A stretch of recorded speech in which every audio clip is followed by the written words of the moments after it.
আপনার নাম হলো সুবর্ণা, বয়স 50 বছরের বেশি কম এরকম হবে। হ্যাঁ।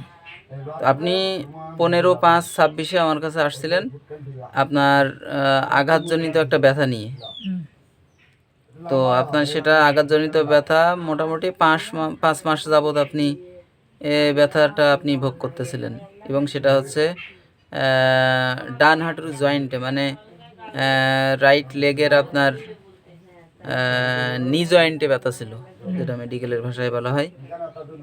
আর এই ব্যথা আপনার বেশি হচ্ছে যে সিজনাল একটা যে গোনমুখে, যখন নদীতে জোয়ার ভাটার একটা ব্যাপার থাকে, গোনমুখ থাকে, তখন এটা বসে থাকা অবস্থা থেকে উঠে দাঁড়ালে আপনার সমস্যা হচ্ছিল। তো এখন আপনার ওই জয়েন্টের যে ব্যথাটা পায়ের, সেটা এখন আগের থেকে ভালো? কতটা ভালো? আগের থেকে এখন ভালো। কতটা বলা যায়? 80% ভালো বলতে পারবো। আর ওই গোনমুখ আসলে যে ব্যথাটা বাড়তো, সেটা এখন কি অবস্থা? ওটা এখন ভালো। ভালো।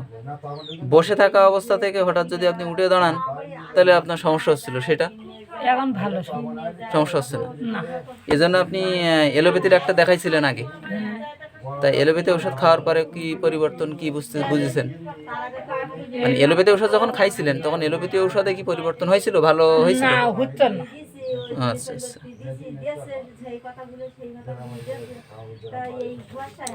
তাহলে এখন মোটামুটি সব মিলাইয়ে আপনি ভালো আছেন? সব মিলাইয়ে 80%-এর মতো ভালো? হ্যাঁ, ভালো।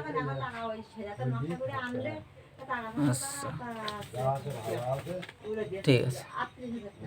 এই ভিডিওটির মাধ্যমে আমি সমাজের সেই সকল মানুষদেরকে সচেতন করতে চাই, বা সেই সকল মানুষদেরকে অবহিত করতে চাই যারা হোমিওপ্যাথিক চিকিৎসা বা হোমিওপ্যাথিক ঔষধের কথা শুনলেই বিভিন্ন রকম মন্তব্য, তুচ্ছ তাচ্ছিল্য করে।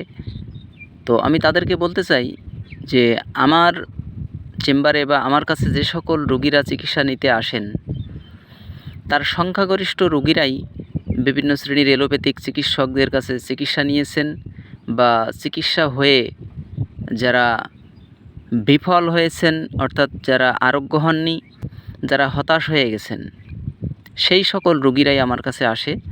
এবং সৃষ্টিকর্তার কৃপায় সে সকল রোগীরা, সংখ্যাগরিষ্ঠ রোগীরাই সুস্থ রয়েছে, তার বাস্তব প্রমাণ এগুলো।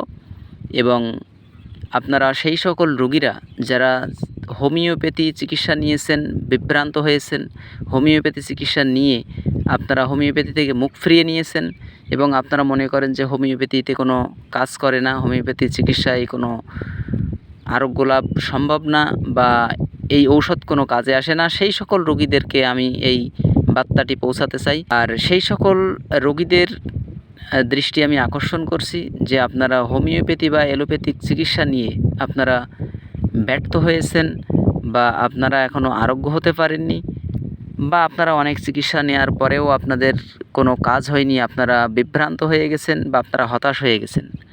আপনারা হতাশ না হয়ে আপনারা অনলাইনে হোক বা অফলাইনে হোক আমার সাথে একবার যোগাযোগ করতে পারেন। কারণ হ্যানিম্যানিয়ান হোমিওপ্যাথিতে, অর্থাৎ সিঙ্গেল মেডিসিন মিনিমাম ডোজ প্রোটেনটাইজেশন ফর্মে যে কোনো রোগ অতি দ্রুত এবং অল্প সময়ের মধ্যে সম্পূর্ণ আরোগ্য হওয়া সম্ভব।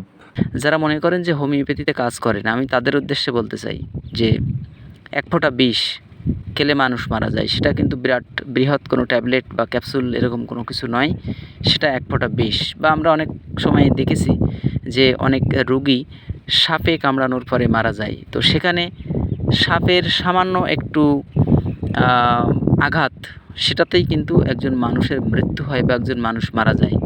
তো সেগুলোও কিন্তু বৃহৎ কোনো ক্যাপসুল বা ট্যাবলেট নয়। তো কাজেই হোমিওপ্যাথিক ঔষধকে আপনি তুচ্ছ তাচ্ছিল্য করবেন, এর কোনো যৌক্তিকতা আমি দেখি না। এটা মূর্খতা ভিন্ন অন্য কোনো কিছু নয়। কারণ হোমিওপ্যাথি চিকিৎসা বিজ্ঞানকে যিনি আবিষ্কার করেছেন, তার নাম হলো ক্রিশ্চিয়ানো ফ্রেডারিক স্যামুয়েল হ্যানিম্যান। উনি এই হোমিওপ্যাথি আবিষ্কার করার পূর্বে নিজেই একজন অভিজ্ঞ এবং বিজ্ঞ এলোপ্যাথিক চিকিৎসক ছিলেন, এবং জার্মানের প্রখ্যাত একজন এলোপ্যাথিক চিকিৎসক ছিলেন। তিনি এলোপ্যাথিক চিকিৎসার বিভিন্ন রকম পার্শ্ব প্রতিক্রিয়া বা রোগের জটিলতা, একটা রোগ আরোগ্য করতে গিয়ে আরেকটা রোগ সৃষ্টি হয়ে যায়, এই বিভিন্ন রকম বিষয়গুলোকে যখন উনি জানতে পেরেছেন এবং এইগুলোকে সমাধান করতে চেয়েছেন, তখন তিনি হোমিওপ্যাথি আবিষ্কার করেছেন এবং হোমিওপ্যাথির মাধ্যমেই তিনি এই বিষয়টাকে সমাধান করার চেষ্টা করেছেন। কাজেই এটাকে তুচ্ছ তাচ্ছিল্য নয়, এটাকে গুরুত্বের সহিত দেখা উচিত।